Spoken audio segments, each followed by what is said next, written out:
ओम अथ श्री गणपति अथर्व शीर्ष प्रारंभः। श्री गणेशाय नमः।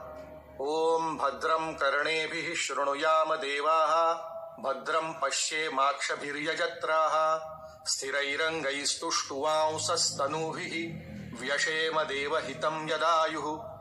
ओम स्वस्ति न इन्द्रो वृद्धश्रवाः, स्वस्ति नः पूषा विश्ववेदाः, स्वस्ति नस्तार्क्ष्यो अरिष्टनेमिः, स्वस्ति नो बृहस्पतिर्दधातु।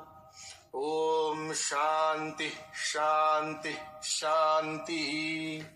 अथ श्री गणेशाथर्वशीर्षं व्याख्यास्यामः। ओम नमस्ते गणपतये, त्वमेव प्रत्यक्षं तत्त्वमसि, त्वमेव केवलं कर्तासि, त्वमेव केवलं धर्तासि, त्वमेव केवलं हर्तासि, त्वमेव सर्वं खल्विदं ब्रह्मासि।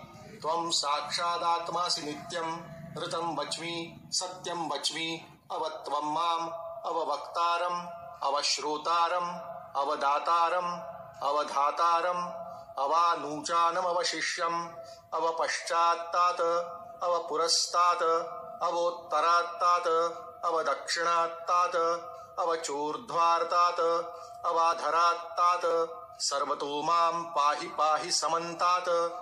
त्वं वाङ्मयस्त्वं चिन्मयः, त्वं आनन्दमयस्त्वं ब्रह्ममयः, त्वं सच्चिदानन्दाद्वितीयोऽसि, त्वं प्रत्यक्षं ब्रह्मासि, त्वं ज्ञानमयो विज्ञानमयोऽसि। सर्वं जगदिदं त्वत्तो जायते, सर्वं जगदिदं त्वत्तस्तिष्ठति, सर्वं जगदिदं त्वयि लयमेष्यति, सर्वं जगदिदं त्वयि प्रत्येति। त्वं भूमिरापो नलो निलो नभः, त्वं चत्वारि वाक्पदानि, त्वं गुणत्रयातीतः, त्वं अवस्थात्रयातीतः, त्वं देहत्रयातीतः, त्वं कालत्रयातीतः, त्वं मूलाधारस्थितोऽसि नित्यं, त्वं शक्तित्रयात्मकः, त्वां योगिनो ध्यायन्ति नित्यं। त्वं ब्रह्मा त्वं विष्णुस्त्वं रुद्रस्त्वं इन्द्रस्त्वं अग्निस्त्वं वायुस्त्वं सूर्यस्त्वं चन्द्रमास्त्वं ब्रह्म भूर्भुवस्वरोम्। गणादिं पूर्वमुच्चार्य वर्णादिं तदनन्तरम् अनुस्वारः परतरः अर्धेन्दुलसितं तारेण रुद्धम्। एतत्तव मनुस्वरूपं गकारः पूर्वरूपम्, अकारो मध्यमरूपम्, अनुस्वारः शान्तिरूपम्, बिन्दुरुत्तररूपम्, नादः सन्धानम्, संहिता सन्धिः। सैषा गणेशविद्या गणकऋषिः, निच्छृद्गायत्री छन्दः गणपतिर्देवता। ॐ गं गणपतये नमः। एकदन्ताय विद्महे वक्रतुण्डाय धीमहि, तन्नो दन्तिः प्रचोदयात्। एकदन्तं चतुर्हस्तं पाशमङ्कुशधारिणं, रदं च वरदं हस्तैर्बिभ्राणं मूषकध्वजं, रक्तं लम्बोदरं शूर्पकर्णकं रक्तवाससं, रक्तगन्धानुलिप्ताङ्गं रक्तपुष्पैः सुपूजितं, भक्तानुकम्पिनं देवं जगत्कारणमच्युतम्। आविर्भूतं च सृष्ट्यादौ प्रकृतेः पुरुषात् परम्, एवं ध्यायति यो नित्यं स योगी योगिनां वरः।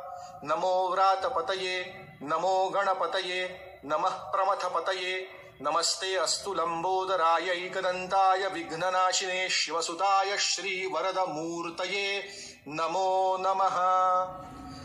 एतदथर्वशीर्षं योधीते स ब्रह्म भूयाय कल्पते, स सर्वविघ्नैर्न बाध्यते, स सर्वतः सुखमेधते, स पञ्चमहापापात् प्रमुच्यते। सायमधीयानो दिवसकृतं पापं नाशयति, प्रातरधीयानो रात्रिकृतं पापं नाशयति, सायं प्रातः प्रयुञ्जानो अपापो भवति, सर्वत्राधीयानो अपविघ्नो भवति, धर्मार्थकाममोक्षं च विन्दति।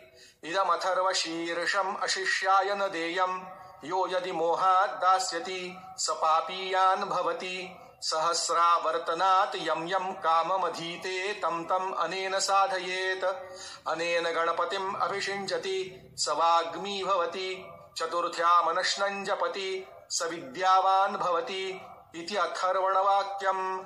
ब्रह्माद्यावरणं विद्यात् न बिभेति कदाचनेति यो दुर्वाङ्कुरैर्यजति स वै श्रवणोपमो भवति यो लाजैर्यजति स यशोवान् भवति स मेधावान् भवति यो मोदकसहस्रेण यजति स वाञ्छितफलम् अवाप्नोति यः साज्यसमिद्भिर्यजति स सर्वं लभते अष्टौ ब्राह्मणान् सम्यग् ग्राहयित्वा सूर्यवर्चस्वी भवति सूर्यग्रहे महानद्यां प्रतिमासन्निधौ वा जप्त्वा सिद्धमन्त्रो भवति महाविघ्नात् प्रमुच्यते महादोषात् प्रमुच्यते महापापात् प्रमुच्यते स सर्वविद् भवति य एवं वेद इत्युपनिषद। ॐ सहनाववतु सहनौ भुनक्तु सह वीर्यं करवावहै तेजस्विनावधीतमस्तु